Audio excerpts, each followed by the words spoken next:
we head into a week of meaningless international games. We have some big stories from around the world of football. I'm Tommy Z, and this is Glory Hunters podcast. I'm here with my sidekick. I don't think you want the label sidekick, do you? No, it's not the most flattering thing, is it? It's like, oh yeah, you're the little weak one. Batman's cool, though. Robin's cool, right? Is he? The child that wears spandex. That's a good point. My partner here, Glory Hunter Nick, here for another week of football. We got some really big stories all the way from lots of stuff happening in MLS, like major upsets. KYLIAN Mbappe's like, I surrender. I will not pay for France no more. We have injuries, Galatasaray. We have coaches getting canned. The whole nine. So let's go over the best ahead. It's not a super hot week like last week, but we do have a lot to talk about. And that'll get us into our first story, which is none other, our leadoff story, really, which is KYLIAN Mbappé. Not a happy Mbappé, huh? That's a little thing my son and I say around here. Not a happy Mbappé. KYLIAN Mbappé was left off the squad. I figured he'd be relieved because he's playing a bunch of meaningless games. No, I don't know. Like, I get the feeling like international clubs like mine, like in CONCACAF, they care about this Nations League stuff a little bit more because it's a little more meaningful. But especially in Europe, it does not seem to be a big deal. In fact, it seems to be a bit of an annoyance, if anything. What was Green Man doing to you last year? He says, Scotland's in a higher league than you. Like it was some kind of big own. Scotland's in a higher league than England. I'd still rather be England, I suppose. So I guess Coach gives him a break, and we're hearing threats of Mbappé leaving the French team altogether, which I don't think anybody really believes. I seem to remember Messi throwing a fit like this after 2008 when Maradona was coach. That seemed to be the move to get rid of Maradona. What's to think of this? What's to take away from this?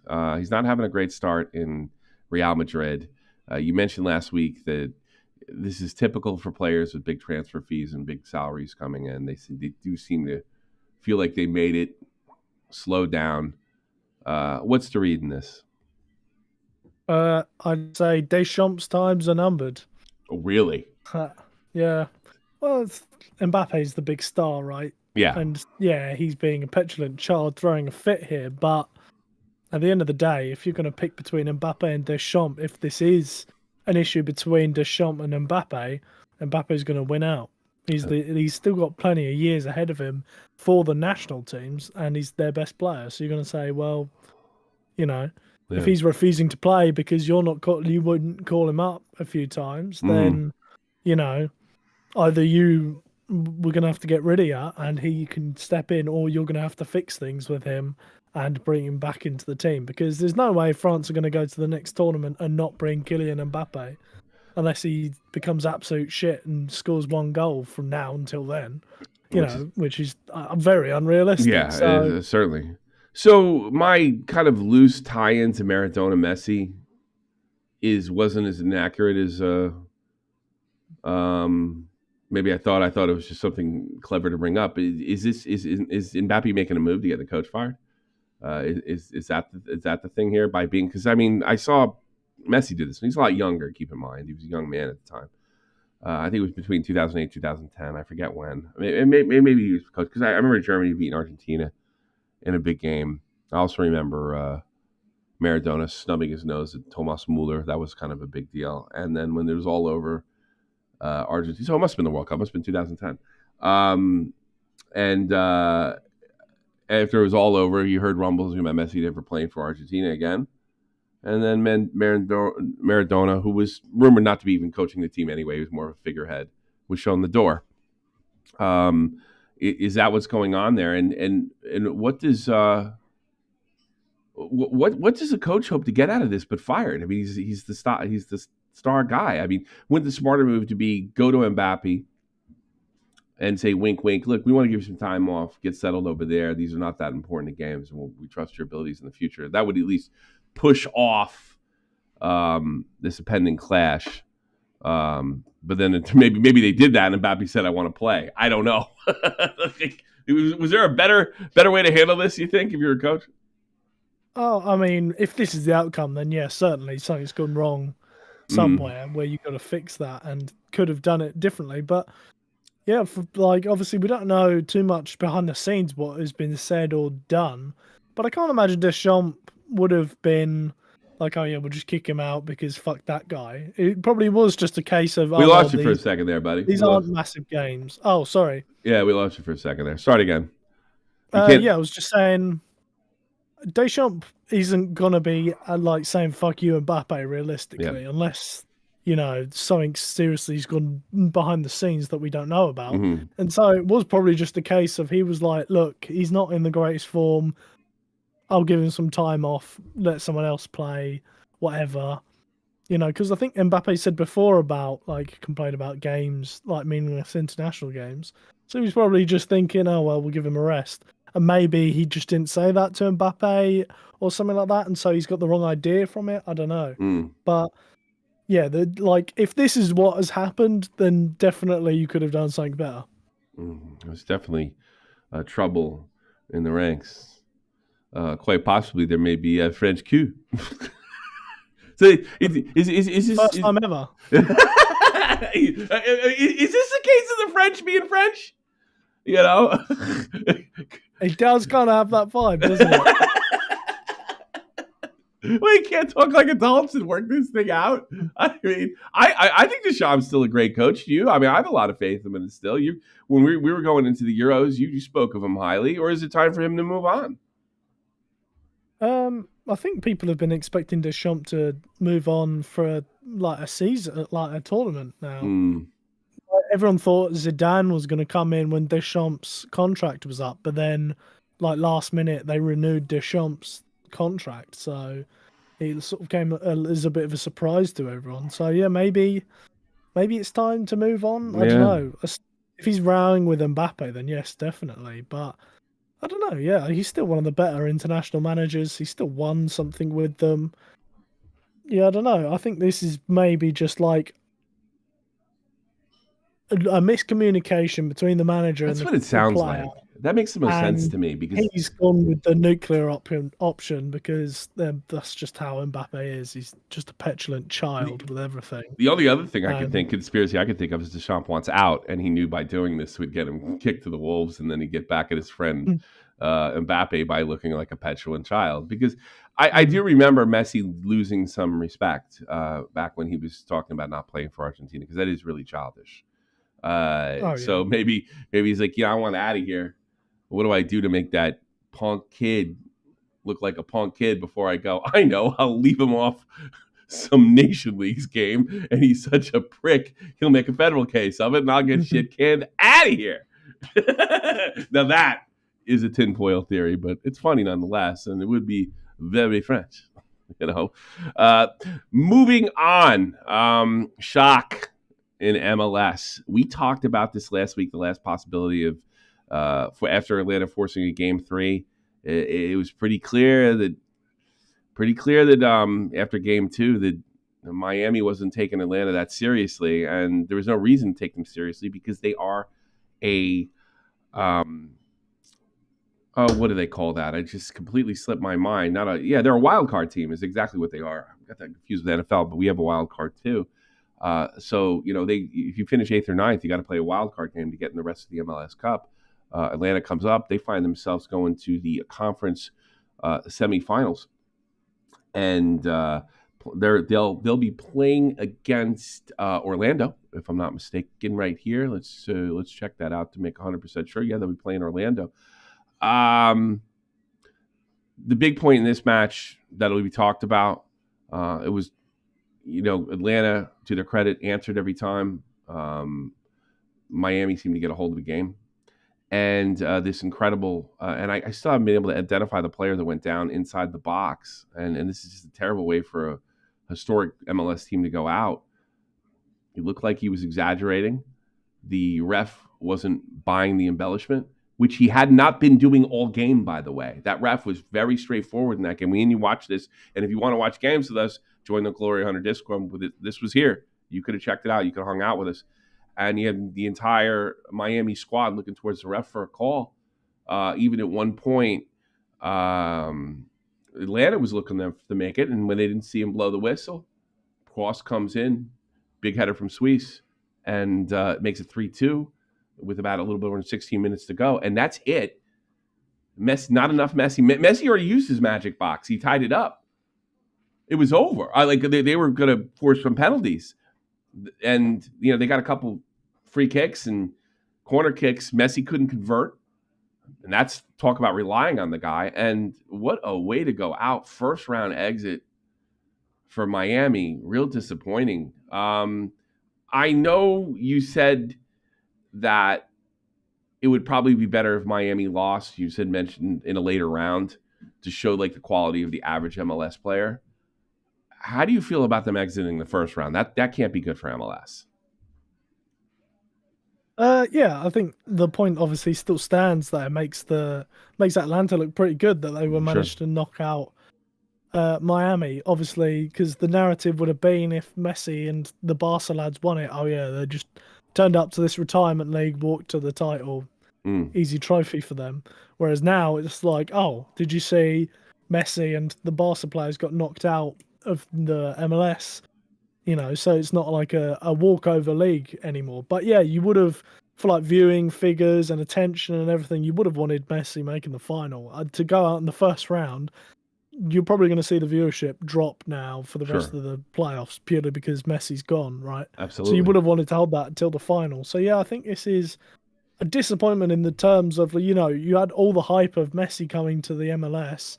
Obviously, Miami were way off playoffs last year, so no one really would have taken a. And they actually almost managed to get. They almost happened down to cross the line. They made it. They made a run for their money, but they got the big trophy. They got a very big trophy last year. But go ahead. But yeah, so obviously they didn't make it last year. Almost did, but they were way off before he got there. So this year was the first proper year of Messi in the MLS. You were expecting him, the greatest player ever has come to the MLS. Let's see what he can do. And now he's just been kicked out in the first round. So it's a bit of an anticlimax, I suppose, if you've come for the hype of Messi and you've seen him get knocked out in the first round of the tournament. I mentioned in my video, if you were an American soccer skeptic, right? And I mean, Messi wasn't a part of this play, and you saw a guy embellish to grab a whistle, and the rest of the team just stop playing and start yelling at the referee. And that turned into a game-winning goal to knock the big boys out. You might be pretty disgusted by what you just saw, and I've heard you say this before. This is one of the when Americans complain about soccer or they complain about football in general, they always use examples like this. And here, the best team, the best team in the league, the most celebrated team in the league for the past basically 20 some odd months. The guy has the best player in the world. They're kind of acting stereotypical, I think, ultimately hurting the game. I think this is pretty disastrous. And on top of that, and I don't know where this is coming from because I thought we were getting another year, a final year from Lionel Messi, potentially a retirement year from MLS before he makes one more stop at Barcelona. I've heard that before. I've heard Messi say himself that, yeah, he thinks this is his last club. Tata Martino, coach of Inter Miami, says he's unsure about Messi's future. Could he just walk? Would that shock? I don't believe that for a second. You don't believe Messi's walking? He's going to finish his contract. He's going to be in MLS in a pink uniform next year. The amount of money and everything that's been put into him, there's no way he's going to retire and quit now. I don't think he could physically be allowed. I think they'd kill the man if he tried to retire now. It's like the amount of money they've pumped into him to, give him all these shares and massive salary and everything. There's no way he's not seeing out his contract. I just can't see it. I don't see them allowing him to get away with getting out of that. Yeah, that would be a problem. But he has made statements during the year that he feels like he's ready. We went over the story last week. I'm not interested in being coach. A couple months ago was I think this is it. So I'm going to finish my career here. is there a possibility that he just? I mean, I can't imagine it. Maybe I don't want to play football no more. You know, Yeah, and I think they'll make a very compelling argument that you've all right, do that in a year. Yeah. Okay, fair enough. That's what I think. I think even if he wants to now, they're gonna make a very compelling argument that one more year of football and then he can quit. Well, yeah, it could start off like this. All the great things. I don't know. I still want to retire. How would you like to be in the court for the last 24 months? Yeah. You know, something like that. That could be compelling.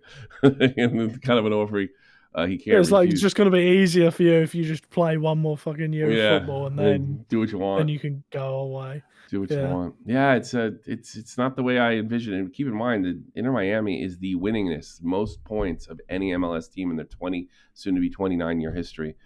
Yeah, it was really, really, really terrible. On the flip side, guess who got the way cleared for them? If you're Orlando, New York, NYCFC, the Columbus is out. FC Cincinnati is out. I mean, these are the big clubs. Miami's out. It's anybody's tournament in the West. I mean, so yeah, champions and heavy favorites are now gone. Yeah, super. That rocks. All right, we'll get to MLS a little bit later. Well, they lost four matches in a row. Man City, what's going on? This is your wheelhouse. This is your territory. What's happening with the greatest coach that ever breathed? Injuries. That's it? Yeah, I think so. Yeah. They've got a lot of injuries. You know, he's not giving in a lot of options from what is in his team. And I think it's just the City squad has like slightly degraded. We were talking last year saying this isn't the same City side.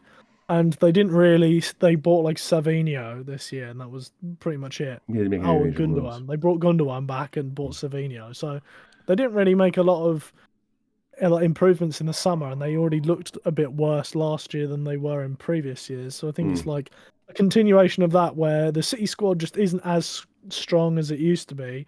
And then you have like half of the team get injured, including Rodri, the Ballon d'Or winner. And all of a sudden it's, things are going to get a bit tougher. And so I think it's just that, like a combination of unlucky with injuries and then obviously other teams just playing well against them. It's too many games, too many injuries. And we're probably going to go over a few of them later. So, City. They've only, let's take a look at the table. Liverpool, best team in the world right now, as we speak. Champions League record? No. Who's the best team in the world? Barcelona on form is the best team in the world, I think. Okay. Liverpool's got to be Liverpool's close. obviously up there. Yeah, Liverpool's up obviously there. Liverpool, them, or I don't know, someone like Inter might. Probably not, but Barca and Liverpool probably top two. Okay. I think that's fair. Right now, they seem to have a it's not 7.6, 3 plus 3, 6, 7. They're not completely far. There is some distance between first and second, but we've seen City overcome these number deficits in the past. I don't think it's really too much to worry about. Certainly, I don't see them falling below fourth. Do you? No. The thing is, another thing to note is this happens every year. Yeah, every year City, at the start of the season, City lose some games, and then everyone's like, "Oh, this is finally the end of Pep Guardiola. Is it time they move on?" Blah blah blah, and then they go and win every single game for the rest of the season and win the title, and then everyone forgets that happened until the next season when they lose a couple of games early on and have to pull it back, and like the cycle repeats. We were saying this stuff the same time last year. Obviously, Arsenal were like 10, 14 points ahead or whatever it was. And it was like, oh yeah, this might be finally Arsenal's year. City aren't as good as they have been in the past. And then they went and won all the games and won the league. I tend to think you're right. And also, let's not forget, we had we had big international tournaments on two continents. Three, actually, if you really want to talk about it: North, South America, and in Europe. Um, when you do that, you're going to have some injuries coming back, and we also have Champions Leagues and things of that nature. I also want to mention how well Liverpool's playing in Champions League. They're topping that league as well, so topping the Prem, topping the Champions League. Um, would be interesting to see, and it's also something to keep in mind. Flipping back to City, they lost the last four in a row, but only two of them were Prem games. Just keep in mind they have lost two Prem games in a row, but four total in Europe. That's for sure. So yeah, I think we're making the funeral arrangements a little early. I'm going to go with you on that one. Some smaller stories. Bruno Fernandes reaches huge Premier League milestone during Leicester victory. 170 games. Is that a big deal? No. I suppose if you like Bruno or you're a United fan, I guess. Like that's a really good 100 goal contributions to 170 games is a good record. Yeah, true. He's definitely. But you really don't think of Bruno it's a trivia thing, isn't it? Yeah, sure. But you don't really think of Bruno as a Manchester legend at all. That's the thing that gets me. And this is Manchester legend type numbers to have, to like club legend numbers, and it's just I don't want to go on this thing like bashing, and I'll leave all the bashing United to ESPN. That seems like that's what it is. It's just a look how bad United is, and United's been bad for over a decade now, so it's not like a big surprise. But I just wanted to point out like this is a great accomplishment, and it doesn't seem to be that big of a deal because that's how much. I think it's because United suck. What's that? I think it's purely because United suck. I agree. Like that can really hurt your legend status. I think as in a club depending on how good the team's doing. Like for me, Eden Hazard is the greatest player Chelsea's ever had. If you ask people, who's the best Chelsea player ever? Most people will probably go to the old guard people, talk about Drogba or Lampard or somebody who played in that era, because obviously Chelsea was so successful because all of them were playing together. Whereas Eden Hazard had plenty of years where he had some really crap Chelsea teams that he had to work with. And so it's like on an individual level, I think he is the most talented and the best player Chelsea have ever had. But, he's not universally seen as that because obviously his Chelsea teams weren't as good. And I think there's a similar thing with Bruno where on an individual level, he's putting up numbers good enough to be considered a legend. And if he was playing in the 2000s under Sir Alex Ferguson or in the 90s, he probably would be regarded as one of the best United players to have graced the pitch. But because he's played in an era where United are absolutely crap, he's just a good guy in a crap team. So, he doesn't really leave the impact on the memory so much. Because, and that's, this team's associated with winning. I also want to point out, I think you're 100% too, but United's won trophies. They're just, when they say, and you're saying absolute crap, but I just want to point out, you're saying absolute crap by United standards. Oh, yeah. They've got trophies. They're not like a bad club. You're still getting a certain amount of championships every year. But I do get the feeling, and this is the whole reason I picked this article, that I think 10 years from now, and I've noticed this, I'm just comparing being a fan of New York Yankees and great players that came through there that never won anything when they came in the rare occasion where the Yankees aren't competitive for championships.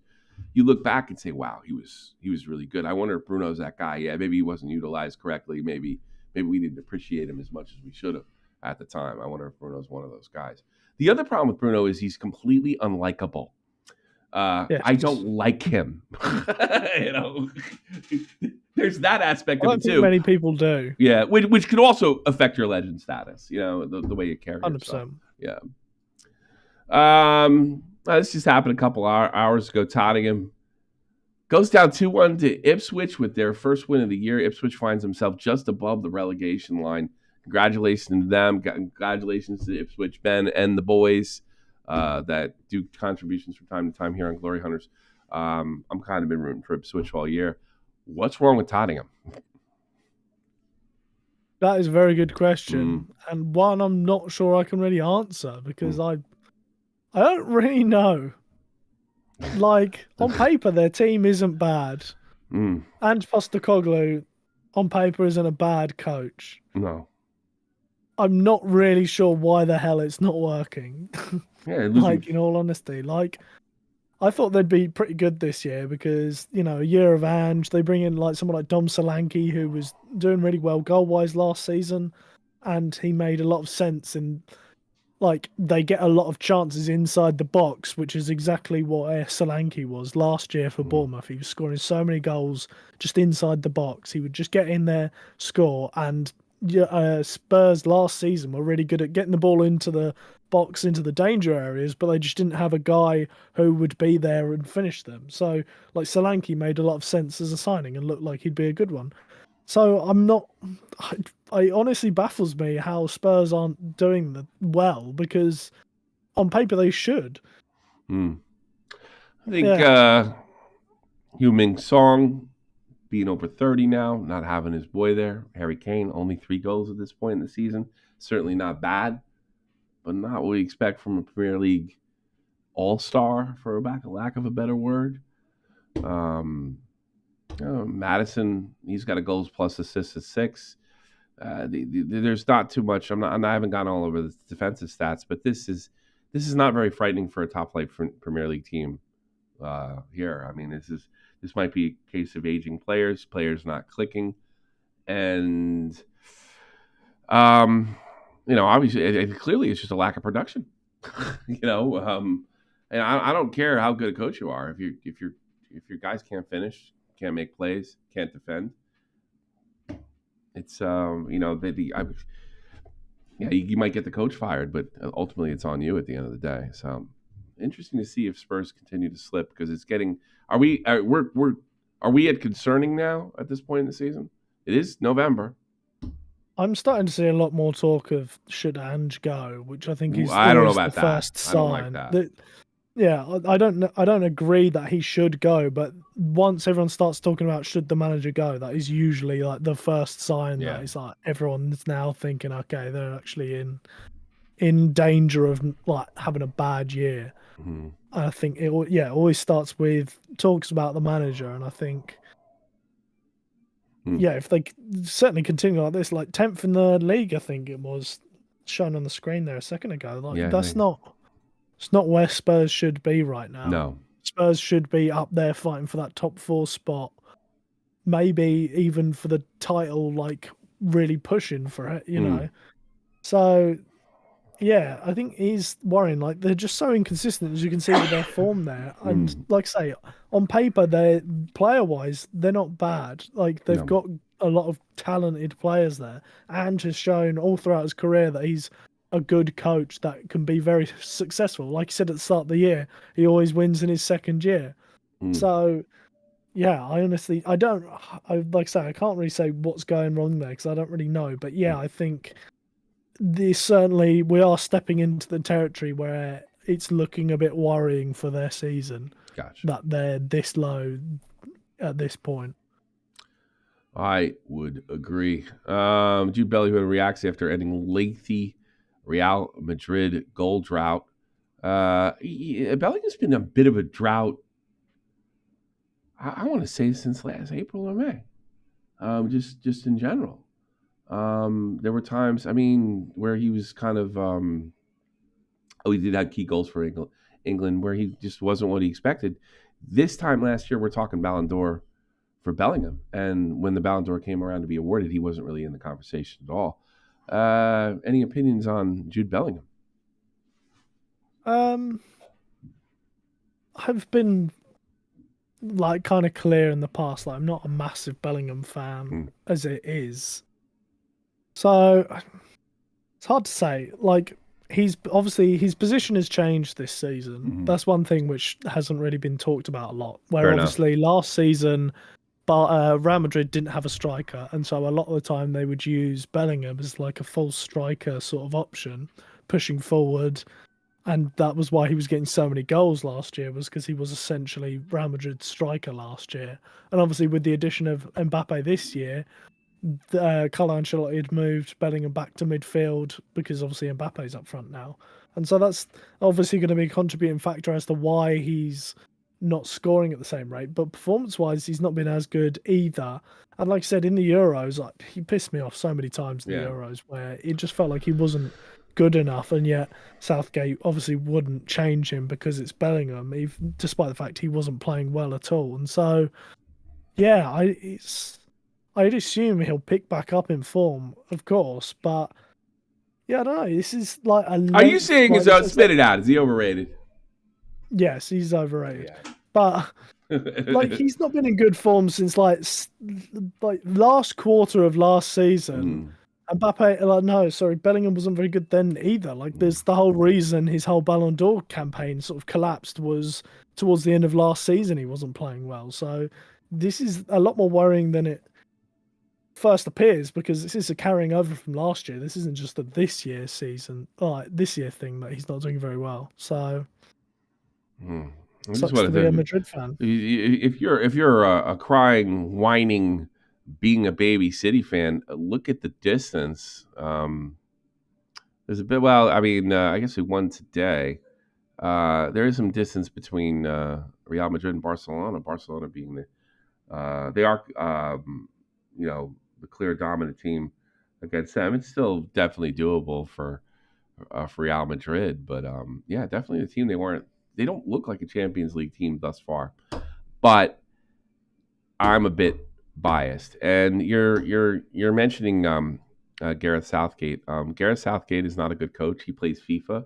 He takes the players with the highest rating on the cards, and that's why you guys never won anything. But you safely we're probably better than most English coaches because that's the safe way to be a coach. And I hope Thomas Tuchel, who's a little more creative, will make good things happen to you if your not so xenophobic media can stomach it. So here's my opinion on that. Let's get into something controversial. I know me and you disagree on the political issue, but we're not going to really go into that. There obviously was a huge incident in Amsterdam with Ajax taking Maccabi Haifa 5-0. I mean, I posted this. I said this was not enough for Dutch football fans. They ambushed and attacked Jewish fans. 10 Israeli citizens were injured. 5 were hospital. Last year, they tried to attack English players and players. I love the Netherlands, but their football fans are the worst, which is really experience. Now, I should have known better, and I did know better, and I don't care that the most of the responses were going to be about the conflict. But that's not really what I'm saying, and that's why I specifically put out the situation with West Ham last year, and you could see it actually playing down in the corner. And let me give some leeway here. If this was an incident where the Amsterdam Ultras ran into Maccabi Haifa Ultras and the Dutch Ultras got the better of them, well, boo-hoo. All right, like you signed up for the hooliganism, you got your ass beat. From what I'm seeing, and it's tough to tell because the political fog around it and the politics behind this, that's not exactly what happened. They were targeting just about anybody. This wasn't two factions. This was a Ukrainian citizen being checked if he was actually had an Israeli passport by gangs inside of the Netherlands. My issue here is we're seeing the last 5 years, worst fans, Frankfurt, the way they've traveled all over, and the Dutch in general. We're seeing, and they're starting to outclass the English in this part, who have this completely locked down historically. Is there a problem in the Netherlands? And I think I pointed that out. We're always seeing problems with Dutch fans. English. I mean, let's keep this in mind. Last year in 2023, in a West Ham game, they didn't go after these hooligans. Didn't go after other hooligan squads. They went after English players' families. So it's not really a stretch for me to attack not Maccabi Haifa Ultras, which, like I said, if you get involved in that hooligan shit, you ask for it, but rather than just Jews in general. Does Holland have a problem with hooliganism, and is this a reflection of it? Is my question. Yes, but I don't think it's something that's necessarily tied to just the football aspect in Holland, Okay. to be honest. What do you think it is? I just think, there's rising tensions all across Europe. This isn't just like a Holland thing as well with Sure. like football fans. I think, yeah, obviously Holland certainly have had a lot of issues with their hooligans and Mm. stuff like that, but it just seems to be a Europe-wide thing at the moment. I'm not, like, I don't know. I think you have to go into the politics Yeah, and that's the problem. like the economic side and everything to go into to really dive into what's Well, I causing mean, you all of could this. say it's definitely politics coming from the conflict in Israel and post COVID, where things aren't as good as they used to be before 2020, and they don't seem to be improving in a lot of places, including here in Germany, which has had economic slowdowns, and we're seeing political impacts for that in the Bundestag. Um, but I really wanted to make this about Dutch fans. That's crazy to attack Jews for being Jews. That's Mm, crazy to attack English players' families. That's next level. but were they just attacking them because they were Jews? Um, According to the mayor of Amsterdam and the police and the arrest, and you know what? I don't necessarily trust these institutions like cops and the press and how politicized they can be. So I'll give you that. But according to everything I read, this was not ultras clashing. This is targeting of Jews and also people. Some, I'm not saying all Muslims, obviously some Muslims, using the chaos and some of the horrible things. Because I did neglect to mention this. One of the problems that set this thing off was Maccabi Haifa ultras um, whistling during a moment of silence for the flood victims of Spain. And I haven't seen it, Maccabi Haifa ultras talking about dead Palestinian kids, which, like, yeah, if you do that, yeah, you asked for it. I'm with you. But I from what I've seen, the reports I've seen, that's not the case. They weren't going after. They were getting anybody that was Israeli, which, considering the tension in Europe, I could believe that.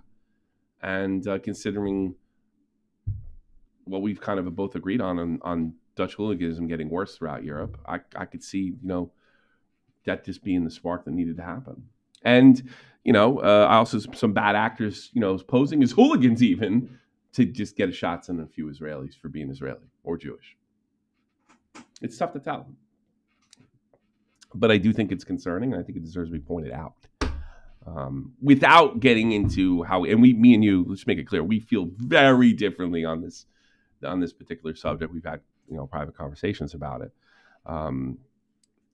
but and you probably could figure out how we feel about it. But I want to make this about football, and I don't want to see a situation, and again, that's why I put in the English families. These that was pretty wild in Conference League. Was it in late 2023?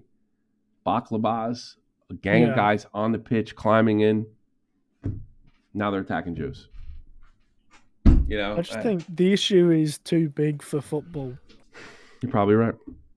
I don't think this is something that can be fixed by football or football institutions. I think Fair this enough. is I agree with that. something to do with the politics and the economics in these countries, which is then like domino effect, which causes this sort of behavior. Which, yeah, so I think it's just one of those where, yeah, I think it's just an issue too big for football to Perfect fix storm. it. Perfect storm of Yeah, I economics, think, yeah, poverty. there's just so many things that Yeah. need to change to stop this. I don't think football can do much to change what's going on because, like I said before, it's not just Holland that we're seeing it in. Obviously, they're one of the more extreme cases, but yeah, we've seen it like Italy and in the Balkans and Mm, across like Spain. You've got all the racism towards players and sure. like with when they were playing Atletico Madrid, they were putting up like Vinicius Junior dolls of like hanging him from a bridge and Mm. stuff like that. So it's like it's not just a Holland thing We lost you with for a the second. Yeah. hooliganism. Sure. They're obviously just the most extreme case because, yeah, I think we'll leave it at that. It's too big for football, and maybe I'm always complaining about FIFA getting involved in this stuff. Maybe this is something that's just completely out of their control and something they should be quiet about. But I don't want them. I guess my real issue is they're Vinicius Junior he antagonizes the ultras. They say horrible racist stuff, and then he cries about it on television. And FIFA's the first to jump in. Something like this happens, and they are silent. So, and I wouldn't say totally silent, but they don't seem to be as concerned. Let's move on back to regular football. Let's take a look at the MLS tournament sheet. We got all sorts of interesting things going on. Of course, the Hudson River Derby, because Columbus bid it and Cincinnati bid it. I am a little disappointed because we were together 2 years ago and we watched Cincinnati come behind and eliminate my team. We're both in London together. I kind of would have liked to have a piece of Cincinnati and send them home. I think that would have been awesome. But that's not going to happen. But I'll take Hudson River Derby. Obviously, Orlando meeting up with Atlanta, which will also be. I think Orlando's an interesting story because they were a team that wasn't supposed to really make the playoffs, managed to turn around the end of the season. Atlanta's a team that should have definitely been in the playoffs and managed to sneak in through a wild card. That might be an interesting lineup, but that's not what I'm looking for because when I look to the West, I only see one thing. I want Portland to lose, and I want Minnesota to lose. I want El Trafico semifinal or a conference final, as they call it in MLS. I know you're not the biggest MLS guy in the world. I mean, how interesting is this stuff to you? What's the entertainment value of what you're seeing in front of you? It's interesting enough where, if you did get El Trafico, that'd be quite good because I know the game in the season was really good. And then out of the teams remaining, I think they have some of the biggest names that outsiders would know about. People like Ricky Puig, Olivier Giroud, Hugo Lloris, Marco Reus. So from a names aspect, that's one of the biggest games you could get. And so that'll be interesting. And then obviously just always seeing like a derby, like New York versus New York, that always sort of sparks a bit of interest in a tie because obviously, the stakes are a bit bigger with those things because it's rivals. It's not just a game. It's there's extra motivation for both sides who want to win it. Sugar, who's a glory hunter in our server, make sure you join our Discord server. Hang out with us, post your personal pictures, post articles, the whole nine. He looked to get. I mean, remember this is going to be a Yankee Stadium, the legendary Yankee Stadium. He said that tickets on Ticketmaster were going for $1,400. I find that hard to believe, considering I see so many empty seats. But maybe this. I mean, it is Hudson River Derby. It does tend to pack the house. That rivalry is growing over there, and it does seem to fill the house in either building. Because it's not a New York rivalry. It's a New York, New Jersey rivalry. It's the Farmers versus the glitzy city guys. So I'm looking forward to it, and it's on a reasonable time here in Europe. It's going to be it would be 9 p.m. UK time 2 weeks from now because of the international break that nobody cares about. But that's sort of interesting. I want to show you this. Shocking.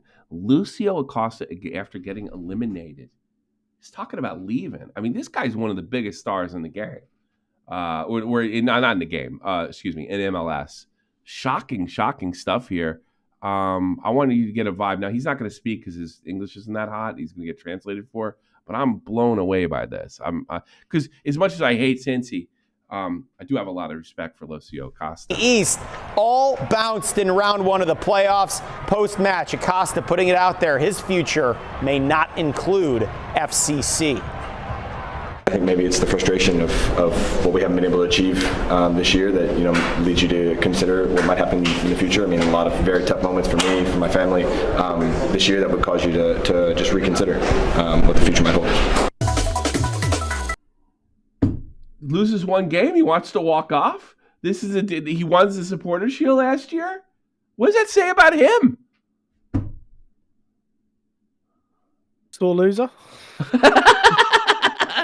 Yeah, keep it simple. I told him before the show. I said, "What you need to do is you got to keep it simple. You're getting too complicated for these people." What a bum! Ah, God, I'm so. I feel robbed. I just want to send that little midget home. I'll be honest with you. How about that? Lucy? I don't like this. I don't like when people don't make teams or things don't go their way and they're like, I quit.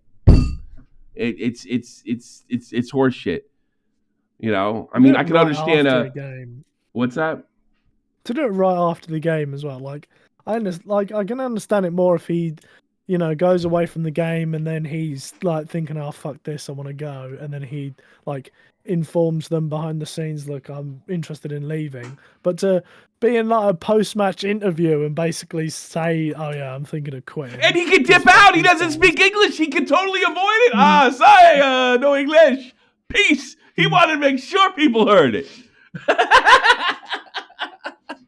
He wanted to make sure people heard that shit. I don't know how much interest there is for him in Europe. I don't get it. He's still on one of the top teams in MLS. You know, I don't get the move. I'd assume he'll be going back to South America. I suppose. Great player, fun to watch. A few players go from there recently. Like Armada went for like 20 million from Atlanta this year to Brazil. Yeah. You had Giacomakis leave for Mexico, so I guess if he wants out, he's probably just go South America again because, I can't imagine there's huge interest in Europe from Europe. Yeah, there doesn't seem to be for a lot of MLS players really. I suppose you go to Mexico too. I mean, go to Mexico. He's got a lot of options. Yeah, keep in mind, like, you know, you guys for European stops, there's lots of money. There's big leagues down there. Liga MX, big league. The Argentina League. Big league, Brazil, big leagues, big money. You know, there's stuff going on down there. It's not just a department store for Europeans to pick out the best player. Well, yeah, it is actually. I take that. If they're under the age of 24, yes. Anyone over, you're too old. Past it. We do have a little bit of a lack of. There wasn't any like super big stories besides Mbappe. I just wanted to point this out. So we're going to do a little more MLS news than I think we normally do.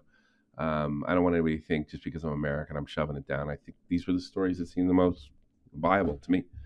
Tell me if I'm wrong.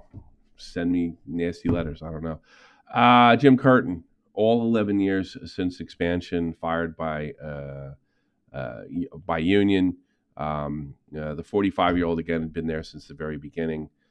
Interesting stats here. This probably, I think this would impress you. 615 points in 405 games, but no titles. Always off of MLS Cup. Always off of Supporters Shield. You know, they never quite did it, but they're always in the Champions League. They're always in the mix. It's a shame that he couldn't close the deal, but I don't think anybody. You can't complain about the guy's performance. He's certainly viable in MLS. If not, if he wants to make sort of a move into Europe in a lower league and kind of work his way up through there. He's only 45 years old. I know you don't know a lot about this guy. I know this is totally your wheelhouse, but if you see numbers like that and such a long run, and it might be, I think Philadelphia, I'm not going to sit there in Philadelphia and say they did the wrong thing. Sometimes I think you just need a new voice in the locker room. I think more than 7 years is probably too much. That's my personal cutoff number. I think it seems to be Jurgen Klopp's too. You see a record like this in a league like MLS. Is this under the conditions that he's the first coach they've ever had, the only coach they've ever had, has been successful but never closed a deal? Is this the right thing for Philadelphia to do, in your opinion, or they should have given him one more season because it's just one off season? Philadelphia, of course, not making the playoffs this year. I think it's the right thing. I think it's different if you're at like Coventry just sacked their manager and he'd been there a long time and he'd obviously got them up into the Championship and kept them there and almost got promoted a couple times, and then they're having a down year, so they sacked him. That for me feels a bit more like a questionable decision, because if you're Coventry, financially and like your position wise, you're not necessarily a club that's realistically looking to be making it into the Premier League.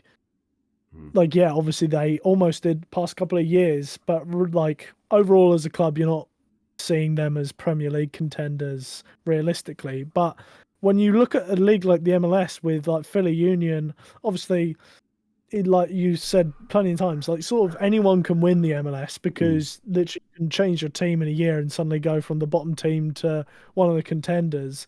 And so if you've had 7 years of good times with this manager, but he's never managed to actually win it, surely that is then time to be like, look, I agree. We really appreciate what you've done, but you've not quite got us over the hill, and it's time for a fresh face. man for the job, because realistically, you do have the chance to win these things. And so if you haven't done it in 7 years, then you've got to change something, right? Something.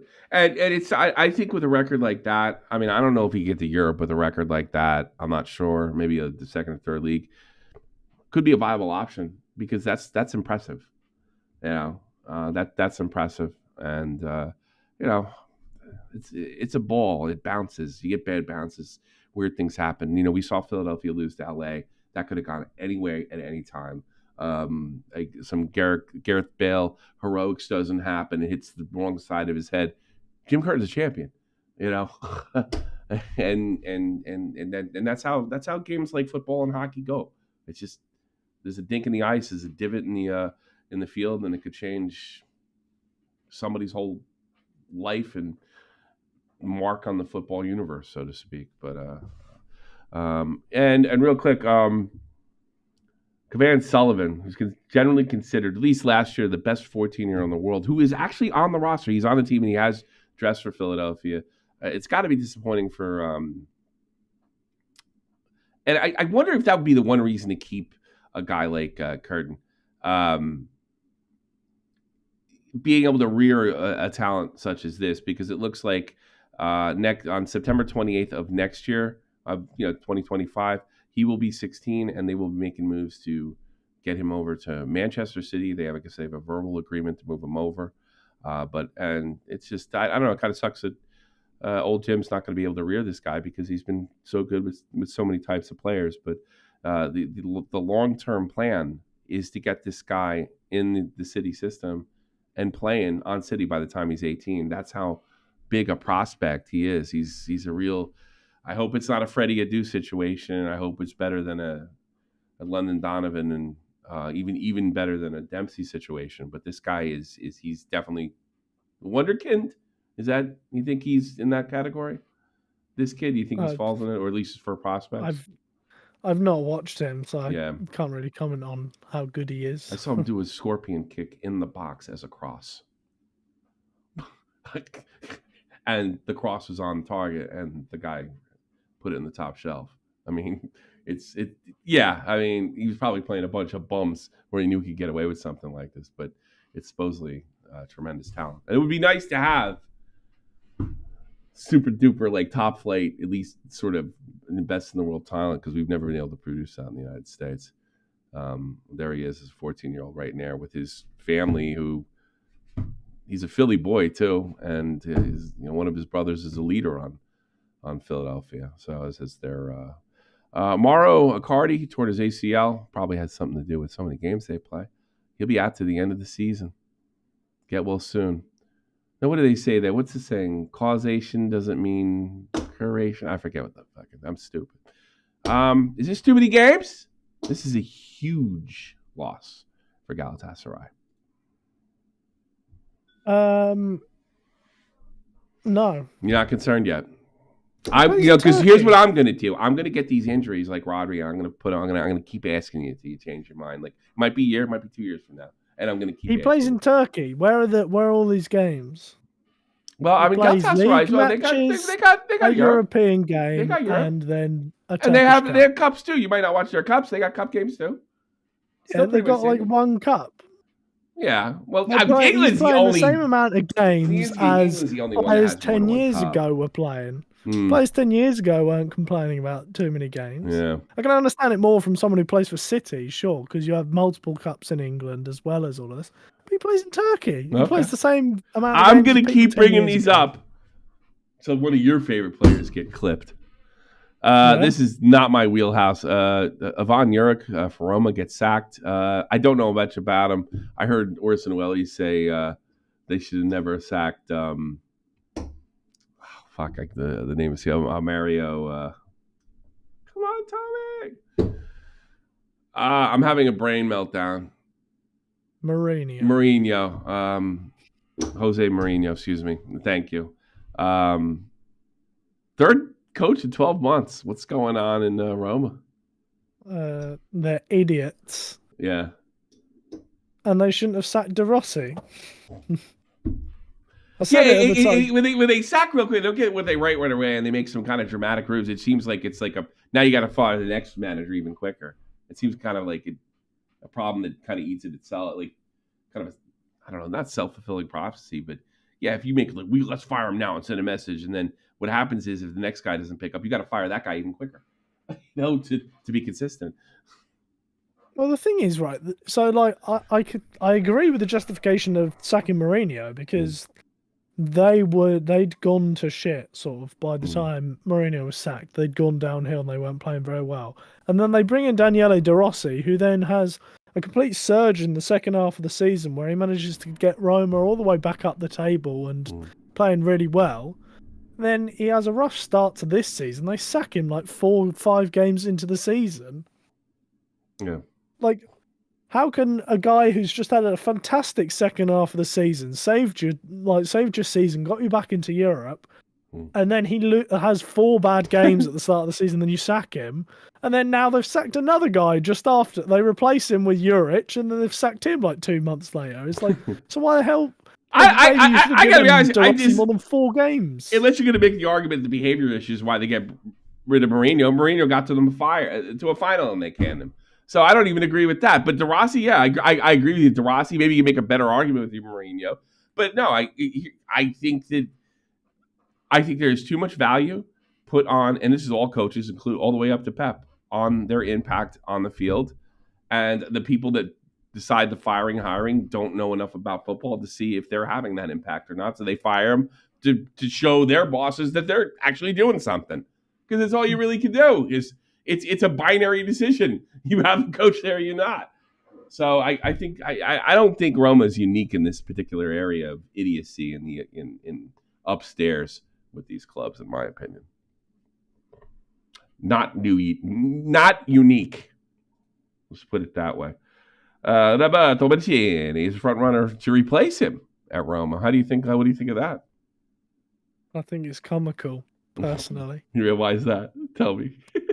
Well, he's not a great manager himself. So you sacked De Rossi after 4 games because he had 4 bad games after half a season of stellar football. Yeah. You then sack Juric 2 months later because he hasn't been able to fix things.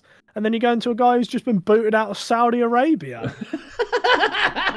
Is he really the answer? Yeah, it sounds like we need to... Saudi Arabian fans are bringing signs telling him to fuck off. How badly do you have to mess up for the Saudi Arabian fans to be doing that? You know, they're a country that don't see their team win that often. Yeah. So you've done pretty well to get them that pissed off that early. He's only been there like half a year. Yeah. Okay. It is comical. You're right. You've convinced me. Christopher Nikako could look to leave Chelsea as he's unable to become a regular starter under Enzo. How do you say his name? Maresca? Didn't they spend a bunch of money getting him? Was he from Leipzig? Yes. So what's going on here? He's being a child. Oh. I think so.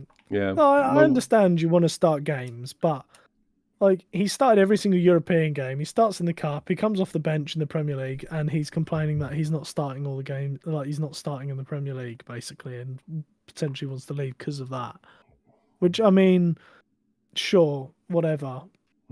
But I think he's had plenty. He gets plenty of game time as it is. You know, you look at the size of Chelsea's squad, the amount of competitions they're playing in. You know, players bitch about having too many games, and then when Maresca is starting him in Europe and cup games and then subbing him on in the Premier League so that he can keep other players rested in the European games and what, so he's rotating the squad so everyone's getting a decent amount of play time. You know, you've got fresh legs all the time because you're not playing all these games. And so they're like, oh, there's too many games, supposedly, but then I'm not starting all of those games, so now I want out the club. Fair enough. I could understand if he was barely playing, but he started every single European game for Chelsea. He started in the cup, and he gets subbed on in the Premier League. Like, for the size of Chelsea's squad, that's a decent amount of playtime you're getting there. Like, get over it. You can't play every single game, and it's probably your body's better off for it. Yeah. You're probably right. I don't really have any oddballs, but how excited are you about this international week coming up? Oh yeah, I'm absolutely. I'm over the moon. I've not watched a Nations League game yet since its inception. Really? And I'm not sure if I'm going to start on this one. Yeah, I was looking for games that interested me. Like, I mean, U.S. is playing Jamaica 2 a.m. my time. That doesn't seem worth it. Germany's playing Bosnia-Herzegovina. I don't care. I might take a week off of football. I just can't get motivated for meaningless games. It's like 90 minutes. Do I want to spend 90 minutes watching this nothing game, or do I want to do something else? And most of the time I pick something else. You play FIFA. Yeah. Play Football Manager. Those games are more meaningful than the Nations League. Yeah. You're absolutely correct. Thanks so much, everybody. I hope you'll enjoy this podcast. We're releasing clips throughout the week. Make sure you join the Discord. Hey, VC, I found out some guy came in. He was like from my neighborhood. Watching games of this. Post in there if you want to be a glory hunter and content producer of some kind. We need guys that do clips, make video, all nine. Join the project. It's an open project for everybody. It's a nice little club. Join the Discord. That's your key to get involved. Yeah, I think that's all we got for you. And I really enjoyed myself. It's going to be a little thin on things, but you can be sure once the MLS playoffs kick off, we'll be kicking off right here on Glory Hunters. Thanks so much, everybody. Thank you, Nick. Thanks, Hentai for Life, for getting these stories. And thank everybody who supports this tiny little project. And maybe one day we'll be big like that Goldbridge guy. I don't know. I'll take the money. But for now, we'll take a boost in Discord.